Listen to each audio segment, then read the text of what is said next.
생명과 은혜가 풍성한 거룩한 주일입니다. 동교회 예배당에 나오신 사랑하는 성도 여러분을 주님의 이름으로 환영하고 축복합니다. 여러분, 우리가 신앙생활을 하면서 종종 가지게 되는 하나의 환상이 있습니다. 그것은 바로 초대교회로 돌아가자는 그 속에 담긴 초대교회에 대한 막연한 동경입니다. 사도행전 2장과 4장을 보면은 초대교회 성도들은 날마다 마음을 같이하여 성전에 모이기를 힘쓰고 자기 재물을 조금이라도 자기 것이라고 하지 않으며 모든 물건을 서로 통용했습니다. 가난한 자가 없었고 온 백성에게 칭송을 받았습니다. 우리는 이 그림을 보면서 초대교회는 아무런 문제도 없고 갈등도 없는 완벽한 천국 같은 곳이구나 생각하기 쉽습니다. 그런데 오늘 우리가 읽은 사도행전 6장의 본문은 우리가 그토록 완벽하다고 믿었던 초대교회 예루살렘 공동체의 민낯을 아주 솔직하고 가감하게 보여줍니다. 성령이 충만하고 사도들이 직접 목회했던 그 위대한 예루살렘 교회 안에도 심각한 다툼이 일어났고 원망의 소리가 터져 나왔으며 심지어 교회가 둘로 쪼개질 뻔한 엄청난 위기가 찾아왔다는 사실입니다. 이것은 우리에게 아주 중요한 영적 원리를 가르쳐 줍니다. 이 지상에 존재하는 교회 중 문제가 없는 완벽한 교회는 단 한 곳도 없다는 것입니다. 교회는 천사들이 모인 곳이 아니에요. 여전히 십자가의 은혜가 필요한 연약한 죄인들이 모인 곳이기 때문입니다. 때로는 서로의 성격 때문에 부딪히고 행정적인 실수 때문에 섭섭함이 생기며 오해와 갈등으로 인해 상처를 주고받기도 합니다. 그러나 여러분, 진짜 중요한 것은 교회 안에 문제가 있느냐 없느냐 아닙니다. 그 문제를 어떻게 복음 안에서 해석하고 십자가의 은혜로 어떻게 극복하느냐는 거예요. 살아있는 생명체는 반드시 성장통을 겪습니다. 성장통을 겪지 않는 것은 오직 죽은 것들 뿐이에요. 오늘 사도행전 6장의 말씀은 예루살렘 교회가 맞이한 치명적인 갈등, 내부 갈등의 위기를 어떻게 극복했는지, 그리고 그 위기를 넘어 어떻게 예전과는 비교할 수 없는 폭발적인 영적 부흥을 경험하게 되었는지를 아주 선명하게 보여주고 있습니다. 그래서 오늘 이 말씀을 통하여 교회의 본질을 다시 한번 깊이 새기고 위기와 갈등을 뛰어넘어 새로운 부흥의 역사를 써내려가는 거룩한 전환점이 되기를 주 이름으로 축원합니다. 오늘 본문 1절은 이렇게 시작합니다. 1절 읽겠습니다. 그때 제자가 더 많아졌는데 헬라파 유대인들이 자기의 과부들이 대의 구제에 빠짐으로 히브리사 사람을 욕하니. 이 짧은 한 구절 안에는 당시 예루살렘 교회가 처한 눈부신 성공과 그 이면에 숨겨진 그림자가 동시에 담겨 있습니다. 제자가 더 많아졌다고 성경은 기록합니다. 베드로의 설교 한 번에 3,000명, 5,000명이 회개하고 돌아갔으니 당시 예루살렘 교회의 교인 수는 아마도 수만 명에 이르렀을 겁니다. 그런데 그 엄청난 부흥과 성장 속에서 문제가 터졌어요. 당시 예루살렘 교회 안에는 크게 두 부류의 성도들이 있었습니다. 하나는 히브리파 유대인들이었고 다른 하나는 헬라파 유대인들이었습니다. 히브리파 유대인들은 대대로 팔레스타인 본토에서 태어나고 자라며 아람어, 히브리어를 쓰는 본토박이들이었어요. 반면 헬라파 유대인들은 로마 제국 곳곳에 흩어져 살다가 노년의 신앙을 지키기 위해 예루살렘으로 돌아온 사람들로 주로 헬라어, 그리스어를 쓰는 사람들이었습니다. 당시 사회에서 가장 취약한 계층은 과부들이었습니다. 특히 헬라파 과부들은 타지에서 예루살렘으로 이주해 왔기에 친척도 의지할 연고도 없는 철저한 영세민들이었습니다. 그래서 교회는 성도들이 바친 헌금으로 매일 이 과부들에게 음식을 나눠주는 구제사역을 했습니다. 그런데 숫자가 수만 명으로 늘어나다 보니까 행정적인 구멍이 생기기 시작했습니다. 식량을 나눠주다 보니까 자꾸 헬라파 과부들의 이름이 명단에서 누락되는 일이 발생합니다. 처음에는 한두 번 실수려니 하고 참았을 겁니다. 그러나 헬라파 사람들의 노래는 이것이 단순한 행정적 실수가 아니라 본토박이인 히브리파 사람들이 굴러들어온 도린 자신들을 은근히 무시하고 차별하는 것으로 보였어요. 결국 참다 못한 헬라파 유대인들의 마음에서 불만이 터져나왔고 이것이 원망으로 번졌습니다. 1절에 쓰인 원망하다라는 헬라어 단어가 공기스모스라고 하는데요. 이것은 겉으로 대놓고 싸우는 것이 아니라 뒤에서 웅성웅성 불평과 불만을 터뜨리는 아주 치명적인 수군거림을 뜻합니다. 차라리 대놓고 싸우면 문제가 뭔지라도 알고 해결을 하겠어요. 그러니까 불만 있는 사람들끼리 저기 모여가지고 불평과 불만, 웅성웅성, 소근소근 되는 거죠. 최고 당시 이스라엘 백성들이 광야에서 모세를 향해 수군거렸던 바로 그 원망입니다. 여러분, 사단이 교회를 무너뜨리는 가장 무서운 무기가 무엇인지 아십니까? 핍박이 아닙니다. 로마 제국의 칼과 채찍은 오히려 성도들을 하나로 뭉치게 만들었어요. 사단의 가장 무서운 무기는 바로 교회 내부의 원망과 섭섭함입니다. 왜 나는 챙겨주지 않지? 왜 저 사람만 알아주고 나는 무시해? 내가 이 교회를 위해서 헌신한 세월이 얼마인데 나한테 이렇게 대우해도 돼? 이 작은 섭섭함이, 이 섭섭함의 씨앗이 교회 안에 떨어져 수군거림으로 번지면 아무리 뜨겁게 부흥하는 교회라 할지라도 순식간에 차갑게 식어버리고 파벌이 나누고 깨어지게 됩니다.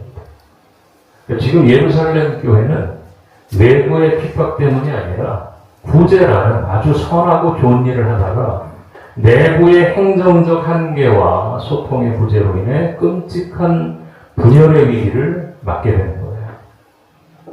교회가 급격히 성장하면서 12명의 사도가 그 수만 명의 성도들을 일일이 다 챙기고 신방하고 돌보는 것이 불가능해졌기 때문입니다. 성장은 축복이지만 그 성장에 걸맞는 영적 질서와 그릇을 준비하지 못하면 성장은 오히려 독이 될 수 있음을 성경은 엄중하게 경고를 하고 있습니다. 사랑하는 여러분, 우리가 이 말씀을 들으면서 우리의 삶을 돌아봅시다. 혹시 내 입술에 누군가를 향한 원망과 섭섭함이 맴돌고 있지는 않습니까? 이번 한 주간 우리의 입술에 파수꾼을 세우기를 원합니다. 누군가를 향해 섭섭한 마음이 들고 원망의 말이 튀어나오려고 할 때 그 원망의 수군거림을 그 영혼을 위한 1분의 눈물의 기도로 바꿔보시기를 바랍니다. 바랍니다. 여전히 원망할 거예요. 이혼을. 우리가 원망을 기도로 바꿀 때 예루살렘 교회의 부흥이 바로 우리 동문교회의 부흥이 될 줄로 믿습니다. 교회 안에 헬라파와 히브리파의 갈등이 폭발 직전에 이르렀다는 소식을 들었을 때 12사도가 어떻게 반응했습니까? 보통의 지도자들이었다면 핑계를 냈을 거예요. 우리가 명단 정리를 하다 보니까 실수가 좀 있었습니다. 앞으로는 저희가 잘 정리해가지고 배급을 철저히 하겠습니다. 행정 시스템을 개선하겠습니다. 그랬을 거예요. 혹은 불평하는 헬라파 사람들을 향해 아니 은혜로 밥을 거저 먹으면서 왜 이렇게 불만이 많아? 꾸짖었을 수도 있습니다. 그런데 사도들의 반응은 전혀 달랐어요. 그들은 이 문제의 핵심이 행정 시스템의 오류나 사람들의 이기심에 있다고 보지 않았습니다. 사도들은 이 위기의 본질적인 원인을 자신들에게서 찾았어요. 본문 2절을 다 같이 읽어보겠습니다. 그 사도가 모든 제자를 불러 이르되 우리가 하나님의 말씀을 제쳐놓고 접대를 입사하는 것이 마땅하지 아니하니. 자, 이것은 기독교 역사상 가장 위대한 리더십의 고백 중 하나입니다. 사도들은 깨달았어요. 교회가 부흥하고 재정이 늘어나면서 우리가 매일 구제하고 빵을 나눠주는 재정 집행과 구제 사역, 그러니까 접대가 구제 사역이거든요. 여기에 너무 많은 시간과 에너지를 빼앗기고 있었구나. 그러다 보니까 정작 사도로서 감당해야 될 가장 중요한 본질 뭐예요? 바로 하나님의 말씀을 깊이 묵상하고 전하는 일에 소홀히 하고 있었구나. 여러분, 구제하고 가난한 자를 돕는 건요, 결코 나쁜 일이 아닙니다. 교회가 마땅히 해야 될 귀한 사역이에요. 그러나 사도들에게 있어서 그것은 가장 중요한 일은 아니었습니다. 그러니까 좋은 일이 가장 중요한 일을 밀어낼 때 교회는 영적인 동력을 상실하고 맙니다. 목회자가 성도들의 삶을 챙기고 행정을 돌보느라 진액을 다 빼앗겨서 정작 강당에서 선포해야 될 말씀을 연구하고 무릎으로 기도하는 시간을 빼앗긴다면 그것은 교회의 가장 큰 영적인 비극입니다. 그래서 사도들이 4절에서 이렇게 단호하게 결단하고 선포합니다. 우리는 오로지 기도하는 일과 말씀 사역에 힘쓰리라. 그러니까 문제가 생겼을 때, 위기가 찾아왔을 때 교회가 가장 먼저 해야 될 일은 새로운 제도를 만들거나 프로그램을 만들거나 이벤트를 기획하는 게 아니에요. 교회의 본질입니다. 바로 말씀과 기도의 자리로 돌아가는 거예요. 여러분, 강단에 서는 목회자로서 이 사도들의 고백 앞에 설 때마다 참으로 거룩한 부담감과 두려움을 느낍니다. 때로는 성도들의 삶의 대소사를 챙기고 또 교회의 여러 일들을 살피다 보면요, 정작 말씀의 깊은 샘을 파고 하나님과 독대하는 기도 시간이 부족함을 느낄 때도 있었습니다. 그러나 오늘 말씀을 통해 다시 한번 제가 이렇게 옷깃을 여미며 다짐합니다. 우리 동문교회 강단에서 정말 이 생명과 같은 말씀이 폭포수처럼 흘러나오게 하는 일, 성도 여러분의 영혼을 살리기 위해 말씀을 연구하고 눈물로 기도하는 일, 이것이 하나님께서 저에게 맡겨주신 가장 최우선적인 본질이라는 것을 잊지 않고 오로지 이 말씀 사역과 기도 사역에 매진할 수 있도록 도와주시기를 바랍니다. 동역해 주셔야 됩니다. 그래서 일꾼들 세운 거 아닙니까? 모든 것 제가 항상 농담으로 하는 거예요. 제가 혼자 북치고 장구치고 피리 불고 그렇게 해서 교회가 절대 성장이 되지 않습니다. 자, 그렇다면 목회자가 기도와 말씀에 집중하기 위해 교회 안에 산적한 수많은 사역과 섬김의 자리들은 누가 감당해야 됩니까? 바로 여기에 하나님께서 디자인하신 건강한 교회의 아름다운 원리, 위임과 동역의 비밀이 등장을 하는데 사도들은 구제하고 돌보는 모든 행정 사역을 평신도들에게 위임하기로 결정했습니다. 3절 말씀 읽겠습니다. 형제들아 너희 가운데서 성령과 지혜가 충만하여 칭찬받는 사람 7을 택하라. 우리가 이 일을 그들에게 맡기고. 초대교회 문제가 생겼을 때 사도들은 모든 권한을 움켜쥐지 않았습니다. 오히려 공동체 앞에 자신들을 낮추며 말합니다. 여러분 가운데서 사람을 세우십시오. 목회자가 독단적으로 결정하지 않고 공동체의 의견을 존중하며 함께 사람을 세우게 하는 겁니다. 이것은 교회가 한 사람의 힘으로 움직이는 조직이 아니라 성령 안에서 함께 세워져가는 공동체라는 사실을 보여주는 거예요. 특별히 중요한 것은 사도들이요, 단순히 일 잘하는 사람 찾지 않았다는 거예요. 여러분, 이게 정말 중요한 겁니다. 이 당시 교회 안의 문제는요, 매우 민감한 문제였어요. 먹는 문제였고, 재정이 관련된 문제였고, 사람들의 서운함과 상처가 얽혀있는 문제였습니다. 그러니까 자칫 잘못하면 교회가 돌로 갈라질 수도 있는 상황이었습니다. 근데 사도들은 세상의 방식처럼 능력과 조건만 보지 않았어요. 먼저 어떤 사람을 찾고, 여러분 어떤 사람을 교회 일꾼으로 세워야 되는지 아십니까? 영적인 사람을 찾아야 됩니다. 그런 사람들이 교회에 세워져야 됩니다. 첫째는 성령이 충만한 사람이었습니다. 교회 일은요, 왜 그러냐면요, 교회가 왜 문제가 되는지 아십니까?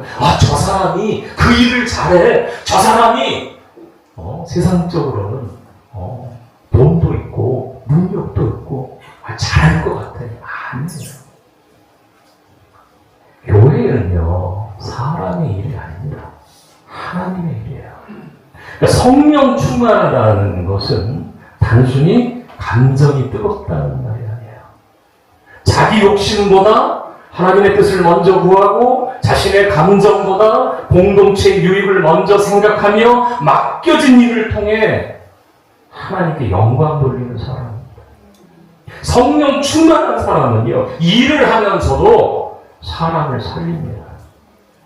갈등 속에서도 화평을 세웁니다. 교회는 이런 사람을 필요로 합니다. 둘째는 지혜가 충만한 사람. 교회 봉사는요, 열심만으로 되는 거 아니에요. 때로는 말 한마디가 사람을 살리기도 하고 상처를 입힌다고 죽이기도 합니다. 그래서 뭐가 필요하냐면 지혜가 필요합니다. 누구의 말을 먼저 들어야 될지, 어떻게 공평하게 판단해야 될지, 어떻게 공동체를 세워야 될지 분별할 수 있는 지혜가 필요해요. 안 그러면 나하고 친하니까 이 사람 말을 다 들어버립니다. 왜? 이 사람과 나 가까우니까. 그것이 거짓이든 아니든 간에 무조건 다 들어요. 그러니까 교회가 그렇게 해서 갈라지는 거 아닙니까? 네 편, 내 편. 그래서 교회에서 뭐를 짓지 말라 그러는 거예요. 당을 짓지 말라. 하나님이 힘써 하나 되게 하신 것은 왜 사람들이 나누냐면 이단, 여러분 보십시오. 이단뿐만이 아니고 마귀라는 뜻, 분리하고 나누다는 뜻 아닙니까? 여러분 하나 되게 하신 것, 그게 연락이거든요. 그 교회의 하나 되게 하심을 여러분 지키시기를 죄령으로 축복합니다. 네. 그리고 아까도 말씀드렸듯이 성경에서 말하는 지혜는 세상 처세술이 아니에요. 하나님을 경외하는 마음에서 나오는 거룩한 분별력입니다.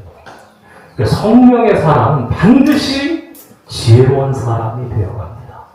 셋째는 어떤 사람이에요? 칭찬받는 사람입니다. 이 말은 교회 안에서만 이미지가 좋은 사람이 아니라 교회 안에서 이미지가 좋은 뭐예요? 세상 나가면 세상 사람처럼 살아가고 그러니까 이런 얘기예요. 교회 안에서만 거룩하고 교회 안에서만 이미지가 좋은 사람이 아니라 삶 전체가 인정받는 사람이라는 뜻입니다. 말과 행동이 다르지 않고 작은 일에도 충성하고 사람들 사이에서 신뢰를 얻는 사람. 교회 일꾼은요, 직분으로 세워지는 거 아니에요. 삶으로 인정받아야 됩니다. 세워졌으면 그 삶으로 인정을 받아야 돼요. 아무리 은사가 많아도요, 아무리 내가 능력이 많아도요, 삶에 덕이 없으면 공동체를 세울 수가 없어요. 초대교회는 실력보다 뭘 먼저 보신 줄 압니까? 인격을 먼저 봤습니다. 사도들, 여기서 이제 우리가 반드시 기억해야 될 일이 있습니다. 사도들이 맡긴 일은요, 단순히 밥을 나눠주는 일이 아니었다는 거예요. 사람을 돌보는 일이었고, 상처 입은 마음을 품는 일이었고, 교회의 하나됨을 지키는 일이었어요. 그래서 어떤 사람이 필요해요? 영적인 사람이 필요했던 거예요. 그러니까 오늘날도 마찬가지입니다. 교회의 봉사는요, 단순한 노동이 아닙니다. 주님의 몸된 교회를 거룩히 세우는 사명이에요. 세상은 돈 많은 사람, 학벌 좋은 사람, 말 잘하는 사람을 높이 평가합니다. 그러나 하나님은 먼저 그 사람 안에 성령이 계시는지를 봐요. 하나님은 그 사람이 공동체를 살릴 수 있는 지혜가 있는지를 보십니다. 그리고 그 삶 속에 예수의 향기가 나타나는지를 보십니다. 사랑하는 여러분, 교회는요, 프로그램으로 세워지는 거 아니에요. 사람으로 세워집니다. 그리고 하나님께서 찾으시는 사람은 화려한 사람이 아니에요. 성령 충만한 사람이에요. 오늘 우리 자신을 돌아봐야 됩니다. 나는 과연 교회 안에서 믿음과 인격으로 칭찬받는 사람인가? 맡겨진 작은 일에도 성령의 마음으로 충성하는 사람인가? 하나님은 지금도 그런 사람을 찾고 계십니다. 이러한 영적 기준에 순종하여 온 교회가 기뻐하며 7명의 집사를 선출합니다. 5절 읽겠습니다. 온 무리가 하나님 앞에 좋아하여 믿음과 성령이 충만한 사람 스데반과 또 빌립과 프로고로와 니가노와 디몬과 바베나와 교회에 있던 안디옥 사람 니고라를 택하여. 오늘 본문에서 가장 은혜롭고 기가 막힌 기적이 바로 이 구절 속에 숨어 있어요. 그러니까 무심코 지나치기 쉬운 이 7명의 이름들을 보면요, 헬라어 원어로 자세히 살펴보면 엄청난 감동이 밀려옵니다. 스테반, 스테파노스, 빌리퍼스, 브로고노, 니가노로, 디본, 바베나, 니골라, 이 7명의 이름은요, 모두 100% 순수한 헬라식 이름이었습니다. 여러분, 이게 무슨 뜻인지 아세요? 지금 예루살렘 교회의 대다수는요, 본토방인 히브리파 유대인들이 차지하고 있었습니다. 투표권을 가진 절대 다수가 히브리파 사람들이었어요. 그러니까 갈등의 원인은 헬라파 가부들이 구제에서 빠졌기 때문이었습니다. 만약 세상의 정치나 민주주의 다수결의 원리대로 투표를 했다면 당연히 숫자가 훨씬 많은 히브리파 사람들이 7명의 자리를 다 차지하거나 적어도 안대 차원에서 히브리파 4명, 헬라파 3명 정도로 나눴을 겁니다. 그런데 기적이 일어나는 거예요.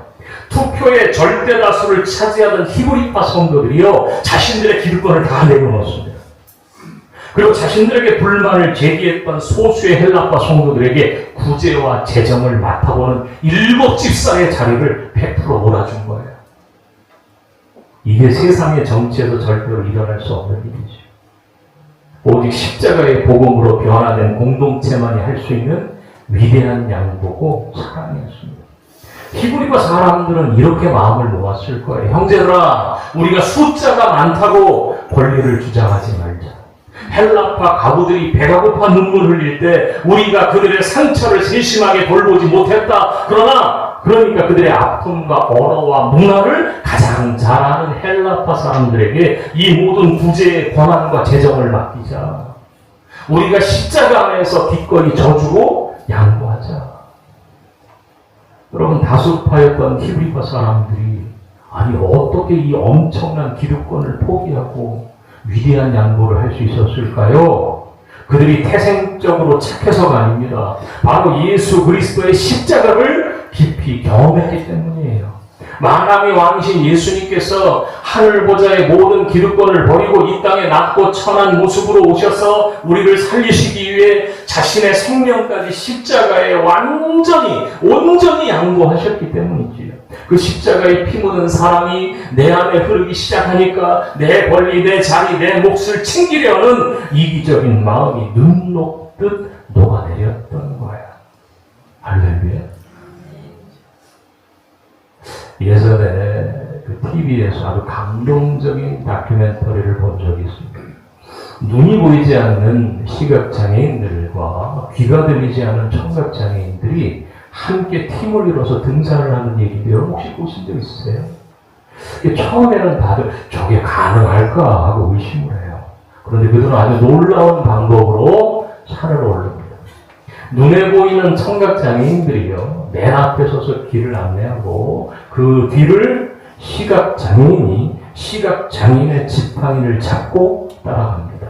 그리고 위험한 곳이 나타나면요, 눈이 보이는 청각장애인들이 뒤돌아서서 시각장애인들의 손에 글씨를 쓰거나 손짓으로 위험을 알려줘요.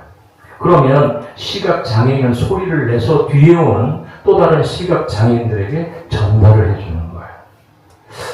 아니, 눈이 안 보이는 사람의 연약함을 눈이 보이는 사람이 덮어주고, 귀가 안 들리는 사람의 답답함을 말을 할 수 있는 사람이 대신 채워주면서 그들은 결국 건강한 사람들도 오르기 힘든 그 높은 산의 정상에 다 함께 올라갔습니다. 이게 뭔지 아세요? 이게 교회인 거예요. 예루살렘 교회의 위기가 어떻게 수습됐습니까? 행정 시스템 고쳐서 해결된 게 아니라니까요. 회의를 잘해서 해결된 것도 아니라니까요. 다수를 차지하던 기득권자들이 소수의 아픔을 끌어안고 자신들의 권리를 십자가 앞에 내려놓는 위대한 양보와 희생, 그리고 장애인들이 서로의 부족함을 채워주며 산에 오르듯 연약한 자의 빈자리를 내 헌신으로 채워주는 그 사랑을 통해서 위기가 극복이 된 거예요. 여러분, 교회에서 여러분, 제가 고집 부리지 말라는 거예요. 제가 회의 시간에 싸우지, 그런 분들 안 계시지만 싸우지 말라, 혈기 부리지 말라는 거예요. 교회는요, 내 권리와 내 목소리 주장하는 거 아니에요, 여러분. 세상은 어떻게든 남을 짓밟고 내 권리를 챙기라고 가르치지만 교회는 십자가의 은혜 아래서 나보다 남을 낮게 여기고 기꺼이 뒤로 물러서 주며 연약한 자의 아픔을 공감하고 양보하는 거룩한 곳이에요. 나는 그래서 교회에서 회의하다 싸우는 걸 가장 싫어해요. 교회 노회에서도 그렇고요, 시찰에서도 그렇고요, 총회에서도 그렇고요. 행여라도 자기 주장을 위해서 막 목소리를 부리고 얼굴을 붉히고 싸우는 걸 보면은 정말 하나님 앞에, 사람들 앞에 너무나도 부끄러워요. 이게 싸울 일인가? 그렇지? 이게 서로 미워할 일이에요. 교회 안에서도 마찬가지지요. 그래서 저는 절대 당회 안에서 혈기 부리지 않게 합니다. 난 정말 마음에서, 이 당회에서 목사와 장로님들이 교회 안에서 혈기를 부리고 싸우는 것만큼 교회예요. 그건 정말 끔찍한 일이에요. 전 그런 모습을 보면은 전 마음이 찢어지게 아파요. 뭘 할 수 있겠어요, 싸워가면서. 자기의 주장을 그냥 죽이자고 얼굴을 그냥 붉혀가면서 그렇게 방해를 하면 당회를 없애버리면 되는 거예요. 안 하면 안 싸울 거 아니에요. 안 미워할 거 아니에요, 서로. 서로 은혜가 안 돼요. 돈이 안 돼요. 없애버리는 게 나아요. 그러나 방금도 말씀드렸듯이 서로가 서로를 합력하여 나보다 남을 더 나았게 여기고, 네. 기꺼이 뒤로 좀 물러서 주고, 연약한 자들의 아픔을 공감하고 양보하는 거룩한 곳이 바로 교회여야 되고, 남전도 해야 되고 여전도 해야 되고 당회가 돼야 되는 거예요. 우리 동문교회가 이제 내년이면요 설립 30주년이 됩니다. 제가 이 설립 30주년에 제가 말씀드렸죠. 이 우리 교회가 지하에서 설립 예배 드렸을 때 제가 그 자리에 있었거든요. 그 맨 뒷자리에 제가 설립할 때 제가 예배를 드렸습니다. 청년이었거든요. 청년에 제가 예배를 드렸는데, 제가 물론 30년 동안 같이 있지는 못했지만, 그때 설립 예배를 드렸던 제가 내년에 30주년 예배를 드린다고 하니까 참 마음의 가배가 새롭습니다. 또 30년 전 교회 설립 때부터 지금까지 변함없이 한결같은 마음으로 교회를 아끼고 사랑하며 동문교회 든든한 버팀목이 되어주신 우리 권사님도 계시고 장로님도 계시는데 정말 감사드립니다. 그 긴 세월 동안 왜 섭섭한 일, 속상한 일이 없었겠어요.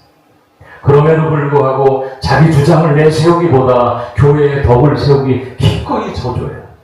십자가의 마음으로 말없이 교회를 지켜오신 분들의 그 눈물과 양보가 있었기 때문에 오늘 우리 교회가 이처럼 평안히 서 있을 수 있는 줄로 믿습니다. 이제 이 아름다운 십자가의 양보와 섬김의 정신이 앞선 세대를 넘어 우리 모든 직분자와 다음 세대에게로 온전히 흘러가기를 소망합니다. 목회자는 오직 말씀과 기도에 전념.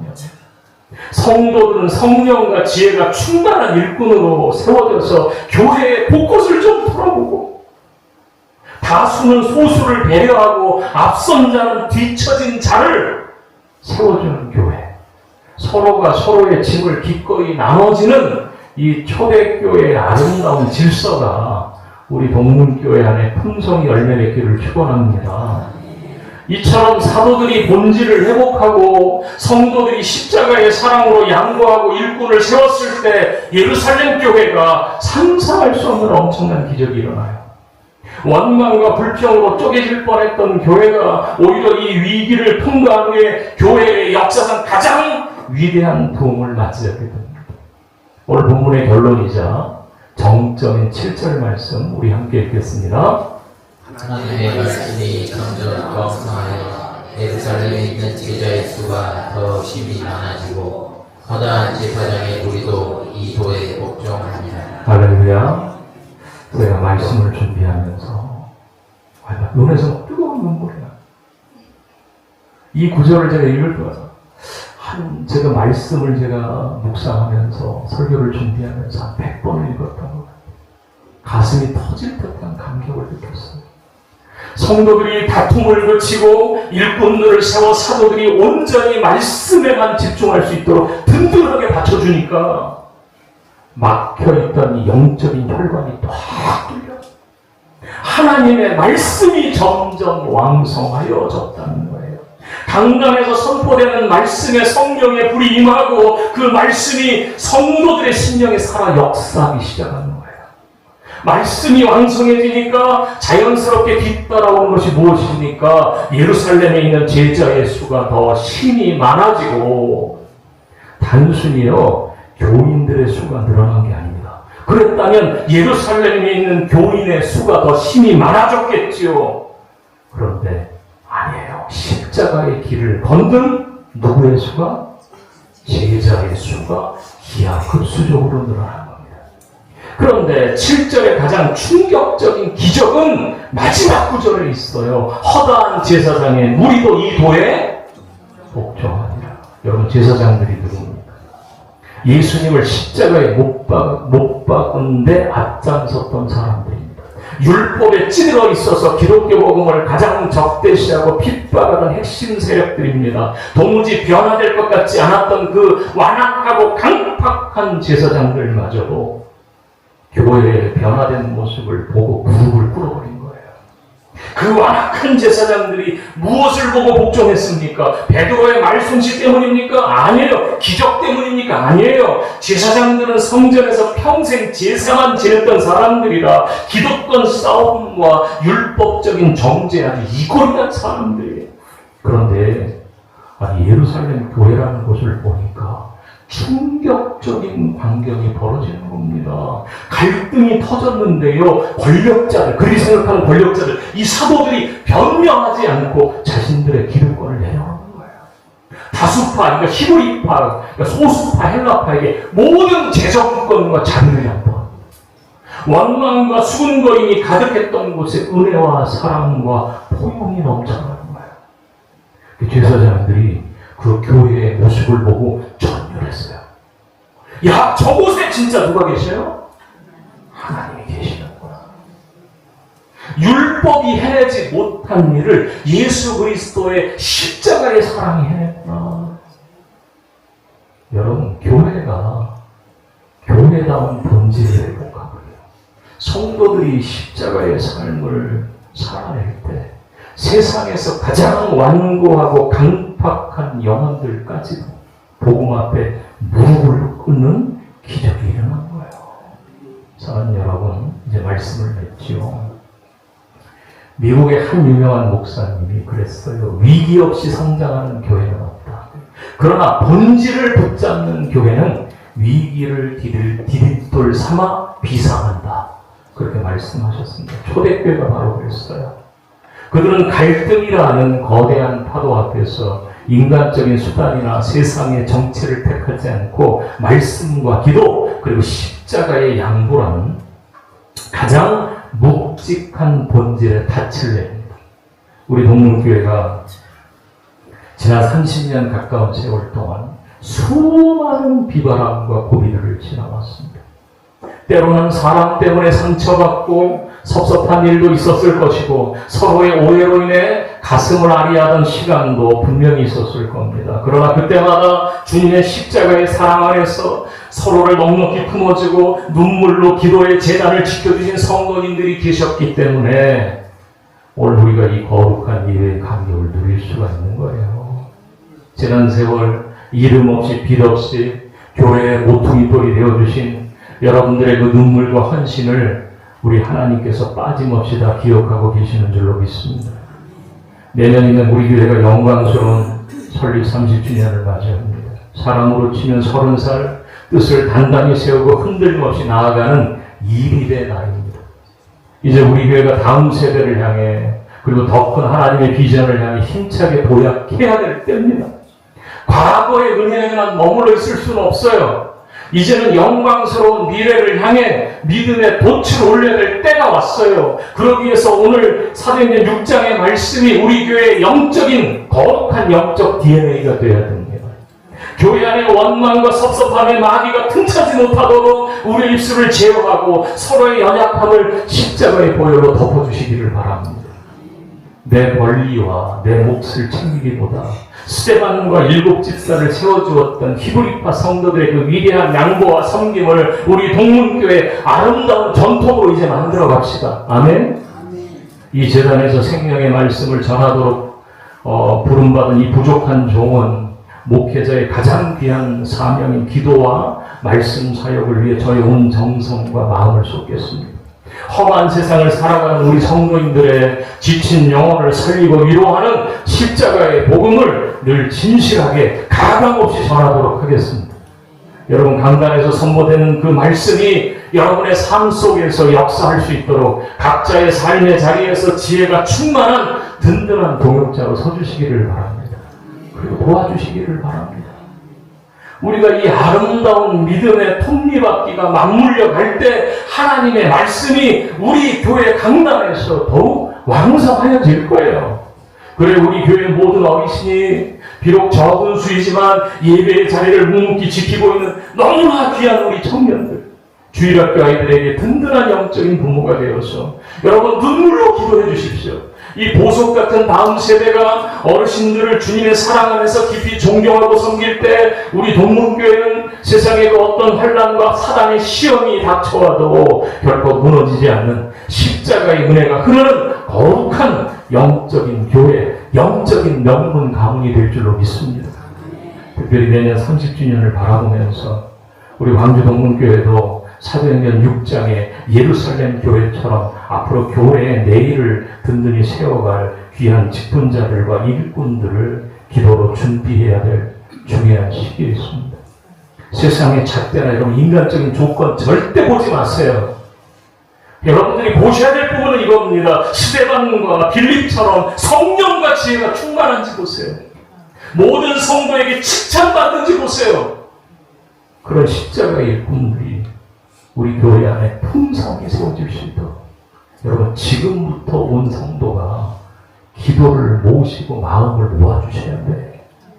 믿으십니까? 그래야 교회가 삽니다. 이 본질을 회복할 때요 7절의 위대한 기적이 우리의 기적이 되는 거예요.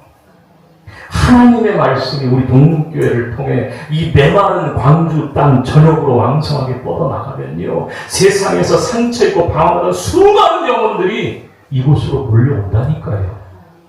십자가 앞에 무릎 꿇고 생명을 얻는 가슴 벅찬 부흥을 저는 하나님께서 보여주셨어요. 말씀으로 성령으로 감동하셨고 꿈으로도 보여주셨어요. 이 모든 부흥의 역사를 다 함께 써내려가는 우리 모두가 되시기를 주의 이름으로 축원합니다. 기도합시다. 만물의 주인이시며 은혜가 풍성하신 하나님, 거룩한 주의를 허락하시고 사랑하는 성도를 예배의 자리로 인도하여 주시니 감사합니다. 이 시간 내게 주신 모든 것이 주님의 은혜임을 고백하며 아버지 하나님, 하나님의 은혜와 모든 사랑이 주님께 있음을 믿습니다. 하나님의 말씀이 우리 동문교회를 통해 이 세상, 이 땅 전역으로 세계 열방까지 왕성하게 뻗어나가게 하여 주옵소서. 하나님께서 수많은 영혼들 이 재단으로 나오게 하시고 십자가 앞에 무릎 꿇고 생명을 얻는 죄 백성들이 늘어나게 하시고 이제 다음 세대와 다음에 우리가 이 사역을 위한 가슴 벅찬 부흥의 새 역사를 다 함께 써내려갈 수 있도록 하나님 도와주시옵소서. 하나님 나라의 가슴 벅찬 부흥의 역사를 이뤄가게 하여 주시옵소서. 예수 이름으로 기도합니다.